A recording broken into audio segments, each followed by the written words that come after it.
Africa মহাদেশের দক্ষিণাঞ্চলে ভয়াবহ খরা দেখা দিয়েছে।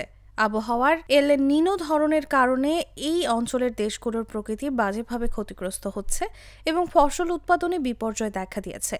এমন পরিস্থিতিতে সংকটের মধ্যে পড়েছে এই অঞ্চলের জীববৈচিত্র্য।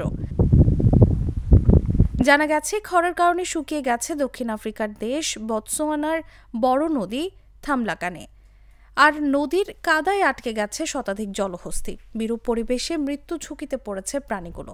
শুক্রবার স্থানীয় বন্যপ্রাণী সংরক্ষণ কর্তৃপক্ষ বার্তা সংস্থা এএফপিকে এসব তথ্য জানান। এএফপির প্রতিবেদন থেকে জানা গেছে, উত্তর বতসোয়ানার বিস্তীর্ণ জলাভূমি নিয়ে গঠিত ওকাভাঙ্গো বদ্বীপের দক্ষিণ প্রান্ত দিয়ে বয়ে যাওয়া থামলাকানে নদী শুকিয়ে গেছে। ফলে জলহস্তির পাল প্রাকৃতিক জলের খোঁজে পর্যটন শহর মাউনের কাছাকাছি যেতে বাধ্য হয়। বতসোয়ানার রাজধানী গ্যাবোরনে বন্যপ্রাণী ও জাতীয় উদ্যান বিভাগের মুখপাত্র লেসেগো মোসেকি বলেছেন, বড় একটি নদী শুকিয়ে গেছে ও প্রাণীরা এর ফলে সংকটময় পরিস্থিতিতে পড়েছে।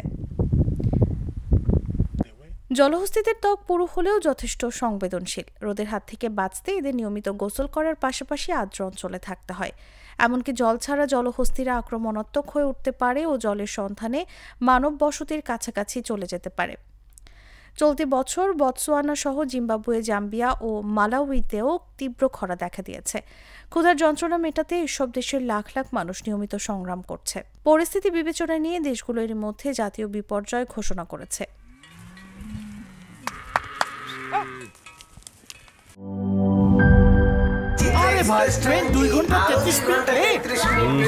3 ঘন্টা 33 মিনিট। শোনেন, আপনি একটা ডিস্টার্ব। আরো 4 ঘন্টা 33 মিনিট।